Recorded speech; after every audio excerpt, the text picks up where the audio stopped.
Hi everybody, it's Griffin here with Griffin Articulated, and I know it has been a long time since I uploaded last. I'm trying a new format today, less scripted, a little bit less worrying over editing, and today I just want to chat with you. And I want to talk to you about why I love the anime Demon Slayer. I imagine if you clicked on this video, you fall into either one of two camps. Either you love Demon Slayer and you just want to hear my take on it, or you are appalled at the idea of a Christian or self-proclaimed Christian liking something as demonic, pearls clutched, as an anime called Demon Slayer, or if you have seen it and turned it off because of how much blood there was. How could a Christian ever watch anything like that? Well, first of all, just because I'm Christian doesn't mean that I don't like a good story. And there's a lot of good stories to be told in anime. Problematic tropes notwithstanding. But so far, Demon Slayer is far and away my favorite anime because two reasons. Tanjiro is the greatest MC of all time. He is down to earth, he is kind but resilient. He's not a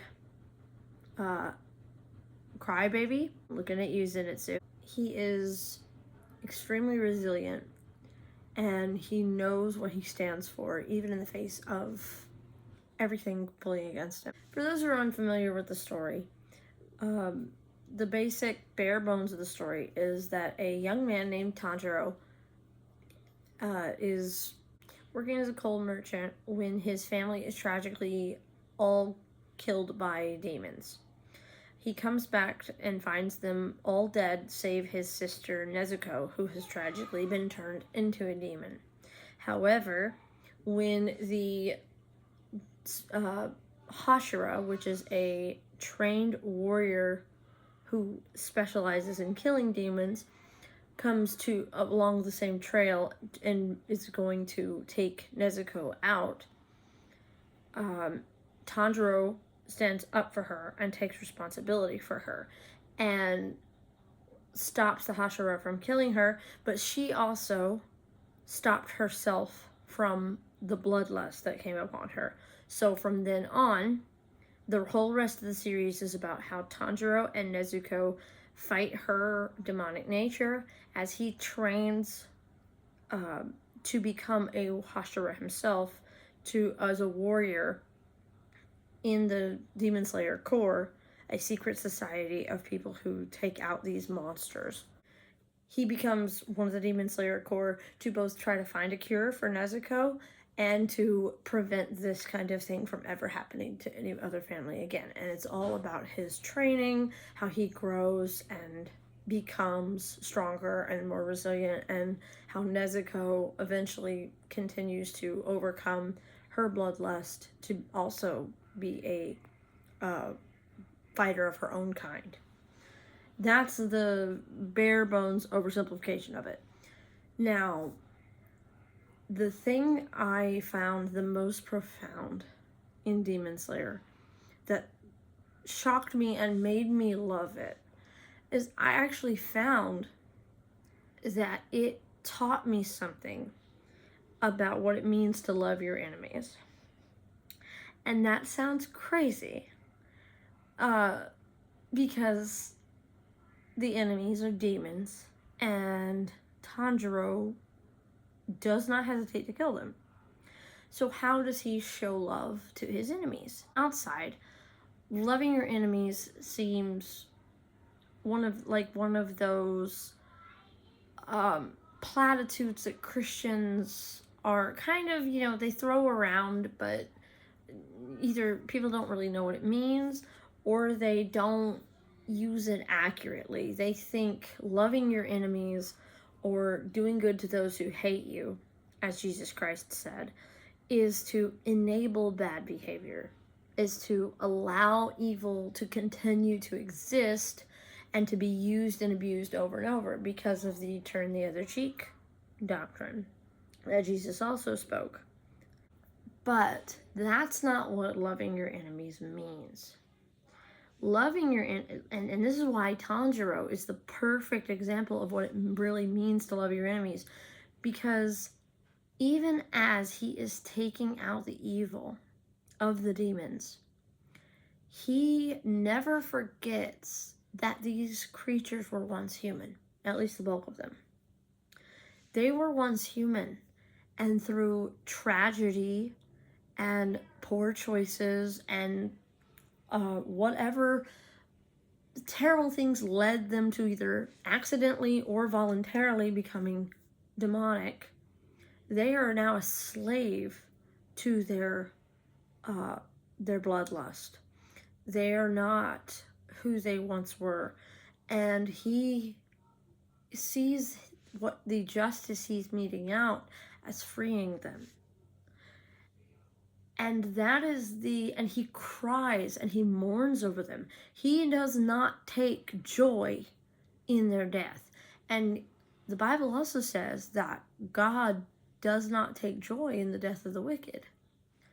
However, the wicked, the demons and Demon Slayer, cannot be left to live. If they cannot be rehabilitated, now there are characters hunting for cures, if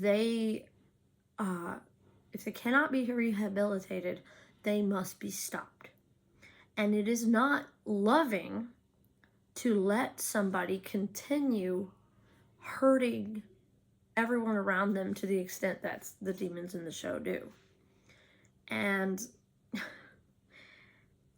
it can be a touchy conversation even among Christians, because a lot of people don't understand the role of the death penalty in the Bible.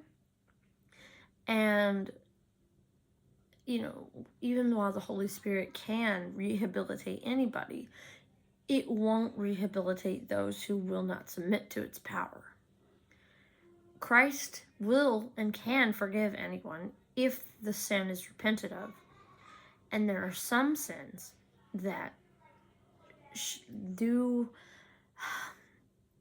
they are, if not impossible, highly unlikely to be repented of in this life. And I'm finding that this is a strangely relevant conversation, and it wasn't until I was making this video, because I have been trying to make this video for months. I was holding myself to a perfectionist standard of trying to make it super glossy video essay. But I'm realizing that as I'm talking about it, this is extremely important, given the files that have been released. Where does the death penalty factor into Christianity? It may seem obvious to some, but not to others. How does this relate to Demon Slayer? Well, Tanjiro loves the people they were without compromising the monsters, compromising doing justice on the monsters they've become, for the sake of their victims and potential victims. And in doing so, he actually frees their soul to find its place in the afterlife. And you could say, that's leaving where they end up to God. So there are certain kinds of sins that, like the demons in Demon Slayer, cannot be easily remedied in the short term. And that sometimes to love your enemies means you have to exact justice if it is your responsibility to do so. Lawmakers, law enforcement should only use those kind of things after significant trial, significant, proof and taking care, but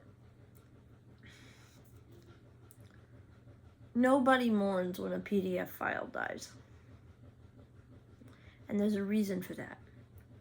But at the same time, like Tanjiro, even when justice is done, we should not take joy in it.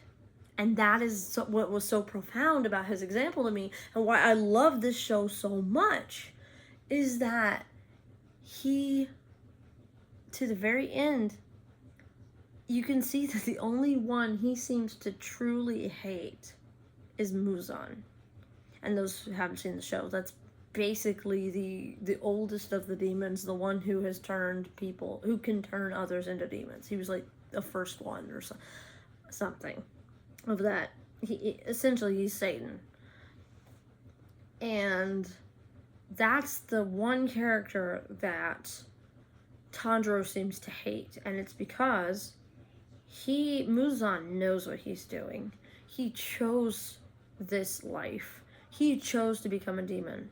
He chose to subjugate people to the sanguine lusts of becoming demonic. He is obsessively on the hunt for eternal power and to be able to walk in the daytime, which is the one thing he can't do. And I think, especially in the wake of the current events and news, it's such an important thing for Christians to understand. And this is like an important takeaway from that anime, because the anger that you should feel, the righteous anger, whether you're Christian or not, like, not anybody in their right mind is angry about this. Wanting justice up to and including the death penalty for these kind of things is not wrong. But especially if you're Christian, the balance comes in with resisting hatred and delighting in torment, because that will poison your soul. That will poison your heart. And Tanjiro is never poisoned by his anger. His anger fuels him to enact justice. It never drives him to be poisoned against others. And there are other people in the show who are driven by hatred, and they are like astonished by his kind resiliency. And I think that a lot of people, if you are fans of anime, if you haven't seen Demon Slayer, not only is it beautiful, it's weirdly relevant. And every time I watch it, I find myself crying my eyes out over these people who became demons, because that's most, not all, but most of the most monstrous people today who do monstrous things had monstrous things happen to them. And you can have empathy and understanding for that without validating or excusing evil. And the idea that somebody was turned into a monster against their will doesn't mean they can then continue to choose to be that. And if you are an adult, you have to take responsibility for your actions, no matter what happened to you. And if you are a lawmaker or a law enforcer, it is your duty to stop it at its source. And so the only way to do that with the kind of things that we're talking about in the news today, the only way to do that is to end it. Just like people who were turned to flesh-eating monsters and don't have the option to be turned back, end them. I'm gonna admit, I did not know that this video was gonna end up being a subject on Christian advocacy for the death penalty for PDF files and such. I thought it was going to be more of a character discussion of Tanjiro himself. It's like I said, I have been wanting to make this video for months and months and months, and I haven't done it because I was wanting to do a bunch of nice B-roll, really fancy editing, and a video essay, but I don't think that's what I needed to make here. Anyway, if you've stuck around this long, I really appreciate it. You can hit a like and subscribe if you want to see more content like this. I know the gap from my last upload was a lot. I don't plan on that happening again. I don't know how consistent I will be at first because this is all new to me. But I will, I'm going to start doing a lot more videos that are just kind of like this unscripted talking head style video where I just tell you what I think on a subject. And I may or may not have edited in things, but until I can afford to hire an editor, I just simply don't have the time. So I'm just going to put out what I think. You tell me what you think in the comments. We can get a discussion going. But I appreciate you for staying this long, and I hope you stay praying and stay gaming and stay watching anime, I guess. Anyway, see you.